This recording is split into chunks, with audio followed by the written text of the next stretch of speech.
2 minutes pour comprendre. Aujourd'hui, est-ce qu'il y a un rapport entre le foie et les émotions? On va voir ça avec vous, Karine Laurent. Vous êtes docteur en pharmacie, vous êtes experte prévention, innovation, santé. Qu'est-ce qu'il y a comme rapport entre le foie et les émotions? C'est tout simplement qu'il faut revenir sur la médecine traditionnelle chinoise. Le foie est en lien avec la colère et la frustration.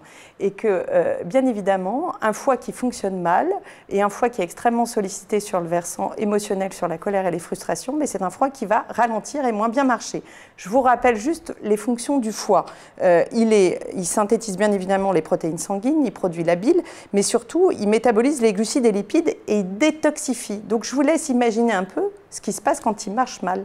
Eh bien, on est tout intoxiqué. Voilà, c'est-à-dire qu'en fait, vous avez une stase qui se fait au niveau du foie, et cette stase, après, va engendrer tout un tas de symptômes, et notamment, beaucoup chez les femmes, des migraines et des maux de tête. C'est prouvé, ça, qui marche plus mal quand on est stressé, le foie? Alors, c'est vraiment sur... Oui, il marche moins bien quand on est fatigué et stressé, parce que c'est un organe qui est très sensible à, notamment, cette société qui s'accélère, et notamment tout ce qui est en lien avec le versant émotionnel. Donc, plus je vais avoir des colères et que je vais garder au fond de moi, et plus le foie, d'ailleurs, ils le disent très bien en médecine chinoise, ils disent le foie se met en fureur, chauffe, et bien évidemment, au regard de ça, il a trop d'énergie, et il fonctionne très très mal, et avec des sensations de migraine, de sensations de chaleur dans la tête, des acouphènes, des vertiges. Alors, en quelques secondes, qu'est-ce qu'on fait pour ménager son foie? Eh bien, c'est toujours pareil, hein. Bien évidemment, déjà pas combattre ses émotions, les libérer, parler, communiquer. Hein. Quand vous avez de la colère, des frustrations, ne le gardez pas pour vous. Je suis jamais en colère contre vous, Karine. C'est vrai, bon, je suis contente.